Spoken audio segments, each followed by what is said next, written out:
Hey guys, welcome back to our channel Gautham Sri. இன்னைக்கு நம்ம வீடியோவில் எதை பற்றி பார்க்க போகிறோம் அப்படின்னா, ஆக்சுவலாக வந்து என்ன நான் ஒர்க் பண்ணுறேன், ஆக்சுவலாக என்னோட ஒர்க் என்ன மாதிரியான ப்ராசஸ் எல்லாம் வந்து நான் வந்து இன்றைக்கி நான் ஹேண்டில் பண்ண போகிறேன், எவ்ரிடே நான் என்ன ஹேண்டில் பண்ணுறேன் அப்படிங்கிறத வந்து இன்றைக்கி நான் உங்களுக்கு நான் ஷோ பண்ண போகிறேன். அதுதான் இந்த வீடியோ. ஸோ கைஸ், அங்கே ஒவ்வொரு ஸ்டெப்பாக வந்து என்னென்ன ப்ராசஸ் பண்ணுறோம், ஜஸ்ட் வந்து நம்ம ட்ராவல் பண்ணுறதா மேக்ஸிமம் நம்ம work and it's we are in working in a surveillance. So guys, அது எப்படி போகுது, நான் எந்த மாதிரியான ப்ராசஸ் எல்லாம் பண்ணுறேன், அதை எப்படி நான் எக்ஸிக்யூட் பண்ணுறேன் அப்படிங்கிறத வந்து இந்த வீடியோவில் பார்க்க போகிறோம். அப்படின்னா ரூட் முடிச்சு நான் வந்தாச்சு. நான் வந்து என்ன ஒர்க் பண்ணுறேன் அப்படின்னு சொல்லி கேட்டிங்கன்னா, ஜியோவில் வந்து பேட்ரோலராக ஒர்க் பண்ணிகிட்டு இருக்கோம். அதாவது ரூட் சர்வைலன்ஸ். என்னோட வேலை என்னன்னு சொல்லி கேட்டிங்க அப்படின்னா, ஒரு 30-40 கிலோமீட்டருக்கு, எக்ஸாம்பிள் உங்களுக்கு வந்து புரியறதுக்காக சொல்கிறேன், ஒரு 30-40 கிலோமீட்டருக்கு வந்துட்டு ரூட் கொடுத்துருவாங்க, ரூட் மேப் கொடுத்துருவாங்க எல்லா பேட்ரோலருக்குமே. அதாவது வந்து பார்த்தீங்கன்னா, ஒரு மாவட்டத்துக்கு வந்து கிட்டத்தட்ட வந்து ஒரு 20 பேட்ரோலர் ஒர்க் பண்ணுவாங்க. அதுவே வந்துட்டு பார்த்தீங்கன்னா, மாவட்டம் பெரிய மாவட்டமாக இருந்ததுன்னா அதனுடைய எவ்வளவு தூரத்துக்கு அந்த ஓஎஃப்சி போட்டிருக்காங்க அப்படிங்கிறத பொறுத்து வந்துட்டு அந்த பேட்ரோலோட எண்ணிக்கை அதிகமாகும், அவங்களுக்கு கொடுக்கக்கூடிய டிஸ்டன்ஸோட எண்ணிக்கை அதிகமாகும். அந்த டிஸ்டன்ஸில் நாங்கள் ட்ராவல் பண்ணி அந்த ரூட்டில் வந்துட்டு பார்த்தீங்கன்னா, கார்பரேஷன் ஆகட்டும், இல்லை கார்பரேட் ஆகட்டும், இல்லை ஏதாவது ப்ரைவேட் செக்டரில், இல்லை பக்கத்தில் இருக்கிற தோட்டத்தில் இருக்கிறவங்க, இல்லை வந்து பக்கத்தில் வீடு இருக்கிறவங்க எல்லாமே பைப் போட்டிருப்பாங்க. அந்த பைப் போடுற ரூட்லேயே தான் வந்து ஓஎஃப்சி கேபிளும் போகும். அந்த ஓஎஃப்சி கேபிள் வந்துட்டு வேறு யாராவது ஒர்க் பண்ணும்போது அந்த ஓஎஃப்சி கேபிள் வந்து கட்டாகாமல் பாதுகாத்துக்கிறது எங்களுடைய வேலை. அண்டு வந்து பார்த்திங்கன்னா, நான் வந்து என்னென்ன டேட்டாஸ் கலெக்ட் பண்ணணும் அப்படின்னு சொல்லி பார்த்தீங்கன்னா, அந்த ரூட்டில் இருக்கிறவங்க, அந்த கார்பரேட்டில் வந்து எந்தெந்த கார்பரேட் வந்து அந்த ரூட்டில் பைப் போட்டிருக்காங்க, இபியில் வந்து யார் யார் இருக்கிறாங்க, எந்த ஊரில் எந்த இபி மேன் இருக்கிறாங்க, வாட்டர் லைன் யார் பார்க்குறாங்க, எல்லா டீட்டெயிலும் நம்ம கலெக்ட் பண்ணி வைக்கணும். அண்ட் திடீர்னு ஒரு லீக்கேஜ், இல்லை வந்துட்டு ஒரு பவர் வந்து சப்ளை வந்து ஒரு பிரச்சனையாகி வந்து அவங்க வந்து அதில் சர்வீஸ் பண்ணுறாங்க அப்படின்னு சொல்லி சொன்னால், அந்த எல்லா டீட்டெயிலையும் வந்து நம்ம கேதர் பண்ணிவிட்டு அந்த இடத்துல ஒரு வேலை நடக்கும் போது அந்த இடத்துக்கு போய் நாம் அந்த கேபிளை வந்து சேவ் பண்ணணும். அதுதான் எங்கள் ஒர்க்கு. ஏதாவது ஒர்க் நடந்துச்சு அப்படின்னு சொல்லி சொன்னால், ஓஎஃப்சிக்குன்னே சொல்லிட்டு ஒரு தனியாக டீம் இருக்குது, ஒரு ஆஃபீஸ் இருக்குது.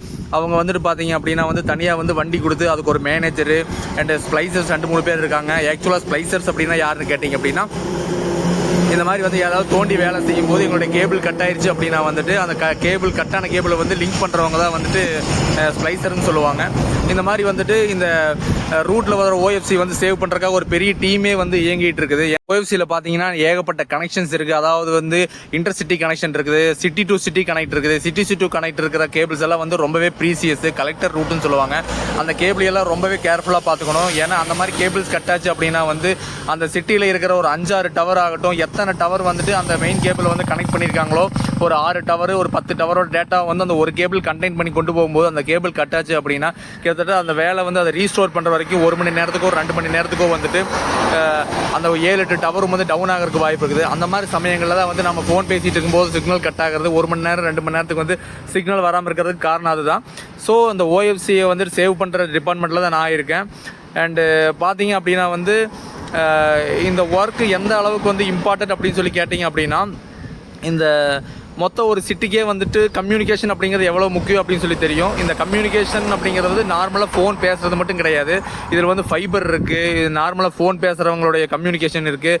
அண்டு ஃபைபர் கனெக்ஷன் வாங்கியிருப்பாங்க பார்த்தீங்களா, இன்டர்நெட் கனெக்ஷன் அவங்களுக்கு இருக்குது. பெரிய பெரிய கார்பரேட் வந்துட்டு அவங்களுக்குன்னு சொல்லி போட்டு தனியாக ஒரு நெட்வொர்க் வாங்கியிருப்பாங்க. அவங்களுக்கு மாதிரி விஷயங்கள் எல்லாம் வந்து தடையில்லாமல் நடக்கணும் அப்படின்னு சொல்லி சொன்னால் ஃபைபர் டீம் வந்து ப்ராப்பராக ஒர்க் பண்ணணும். என்ற பேட்ரோலர் நாங்களும் வந்துட்டு கரெக்டான டீட்டெயில்ஸை வந்துட்டு டீமுக்கு வந்து சப்மிட் பண்ணணும். டீமு வந்து பார்த்தீங்க அப்படின்னா வந்து எந்த விதமான வந்து சிக்னல் லேட்டன்சி இல்லாமல் வந்துட்டு அவங்க வந்து அதை பார்த்துக்கணும். இந்த மாதிரி விஷயங்கள் எல்லாமே வந்து யூனிட்டாக நடக்கும்போது தான் வந்து அன்இன்டரப்டட் சர்வீஸை வந்துட்டு இந்த நெட்வொர்க்கை யூஸ் பண்ணுறவங்க வந்துட்டு ஃபீல் பண்ண முடியும். அண்ட் அடிஷ்னல் டேட்டாவை நாங்கள் என்ன வச்சுக்கணும் அப்படின்னு சொல்லி பார்த்தீங்கன்னா, ஒரு ரூட்டில் வந்து பார்த்தீங்கன்னா க்ளோசர் இருக்கும் அண்ட் வந்து சேம்பர்ஸ் இருக்கும். சேம்பர்ஸ் எதுக்குன்னு சொல்லி கேட்டிங்கன்னா, ஒரு இடத்துல வந்து கேபிள் கட் ஆயிடுச்சுன்னா அந்த சேம்பர்ஸில் வந்து கேபிள் வந்து ரோல் பண்ணி வச்சுருப்பாங்க. நம்ம வேணுங்கிற அளவுக்கு வந்து கேபிள்ஸை வந்து அதுலேருந்து எடுத்துக்கலாம் நம்ம வந்து ஜாயின் பண்ணுறதுக்கு. அண்ட் ஒரு இடத்துல கட் ஆன உடனே வந்து அதில் ஸ்லீவெல்லாம் எடுத்து அதில் வந்து வேஸ்டேஜ் எல்லாம் கட் பண்ணிட்டு போகும்போது அது ஷார்ட் ஆயிரும். அந்த ஷார்ட்னஸை வந்து குறைக்கிறதுக்காக நம்மளுக்கு வந்து கம்ஃபர்ட்டாக இருக்கிறதுக்காக வந்து சேம்பர் வச்சு சேம்பரில் வந்து பார்த்தீங்கன்னா கேபிள் காயில்ஸ் எல்லாம் வச்சுருப்பாங்க. அண்ட் இன்னும் சில சேம்பர்ஸ் எல்லாம் பார்த்தீங்க அப்படின்னா மெயின் ரோட்டில் போய்கிட்டு இருக்கும். அதில் வந்து கிராசிங்கில் ஒரு டவர் இருக்கும். அந்த டவரில் இருந்து இந்த மெயின் கேபிளுக்கு வந்து ஒரு லூப் வரும். அந்த லூப்புக்காக வந்துட்டு ஒரு சேம்பர் வச்சுருப்பாங்க. அது வந்து பார்த்திங்கன்னா லூப் சேம்பர்னு சொல்லுவாங்க. இந்த க்ளோசர்ஸு சேம்பர்ஸு அண்ட் வந்து லூப் சேம்பர்ஸு இந்த மாதிரி எல்லா விஷயங்களையும் வந்து நாங்கள் கார்ட் பண்ணணும். அண்ட் வந்து பார்த்தீங்கன்னா கார்பரேட் ஆகட்டும் இந்த மாதிரி வந்துட்டு ரோட் சைடில் வந்துட்டு நம்ம கேபிள் போகிற ரூட்டில் வேறு யார் ஒர்க் பண்ணிகிட்டு இருந்தாலும் வேறு எந்த ஒரு ஃபிசிக்கல் ஆக்டிவிட்டி இருந்ததுனாலும் அதை வந்து நம்ம டீமுக்கு வந்து இன்ஃபார்ம் பண்ணி அதில் வந்து எந்த பிரச்சனையும் வராமல் கேபிளை சேவ் பண்ணணும். ஏன்னா வந்து இன்டரப்டட் சர்வீஸை வந்து ஜியோ ஆகட்டும் ஏர்டெல் ஆகட்டும் இல்லை வோடஃபோன் ஐடியாவும் கொடுக்க முடியும். ஒவ்வொரு நெட்வொர்க்லையும் பார்த்தீங்கன்னா எங்களை மாதிரி பேட்ரோலர்ஸ் இருப்பாங்க, ஸ்ப்ளைசர்ஸ் இருப்பாங்க, அண்ட் வந்து பார்த்தீங்கன்னா சூப்பர்வைசர்ஸ் இருப்பாங்க. அவங்களுக்கு ஒரு டீம் இருக்கும். அவங்க வந்து எந்நேரம் வந்து பார்த்தீங்கன்னா சர்வேலன்ஸ் இருந்துகிட்டே இருப்பாங்க. எந்த ஒர்க் நடந்துச்சு அப்படின்னாலும் அவங்க இல்லாமல் அந்த இடத்துல அந்த ஒர்க் நடக்கவே நடக்காது. இன்கேஸ் கேபிள் இல்லாத ரூட்டில் வந்துட்டு வேறு யாராவது ஒர்க் பண்ணுறாங்கன்னா பிரச்சனை இல்லை. கேபிள் இருக்கிற ரூட்டில் வந்துட்டு ஒரு ஒர்க் நடக்குது அப்படின்னா கண்டிப்பாக வந்து அந்த இடத்துல நெட்வொர்க்கு சம்மந்தமாக ஒரு ஆள் கண்டிப்பாக இருப்பாங்க. இன்னொரு விஷயம் என்னென்னு கேட்டிங்கன்னா, நான் இந்த ஜாபுக்கு வர்றதுக்கு முன்னாடி நெட்வொர்க் எப்படி ஒர்க் ஆகுது, நம்ம பேசுகிற கனெக்ஷன்ஸ் வந்து எப்படி வந்து கம்யூனிகேட் ஆகுது, எப்படி டேட்டா டிரான்ஸ்மிட் ஆகுது அப்படிங்கிற விஷயங்களை வந்து பற்றி நான் தப்பாக தான் நினச்சிட்டு இருந்தேன். எப்படி தப்பாக நினச்சிட்டு இருந்தேன் அப்படின்னு சொல்லி கேட்டிங்கன்னா, இப்போ நம்ம ஃபோன் பேசுகிறோம், ஃபோன்லேருந்து சிக்னல் நேராக டவருக்கு போகுது. அந்த டவர்லேருந்து நம்ம வந்து கன்னியாகுமரியில் இருக்கிற ஒருத்தருக்கு பேசுகிறோம் அப்படின்னா அந்த டவர்லேருந்து நேராக கன்னியாகுமரியில் இருக்கிற டவருக்கு போகுது. அந்த கன்னியாகுமரியில் இருக்கிற டவர்லேருந்து நாம் யாருக்கு பேசுகிறோமோ அவங்களுக்கு போகுதுன்னு நினச்சிட்டு இருந்தேன். ஆனால் அப்படி கிடையாது. இந்த ஓஎஃப்சிக்கு வந்த ஒரு தான் ரியாலிட்டி எனக்கு தெரியுது. நாம் இப்போ வந்து ஒரு ஃபோன் பேசுகிறோம் அப்படின்னா நமக்கு பக்கத்தில் இருக்கிற டவரில் வந்துட்டு அந்த டேட்டா வந்து ரிசீவ் ஆகும்.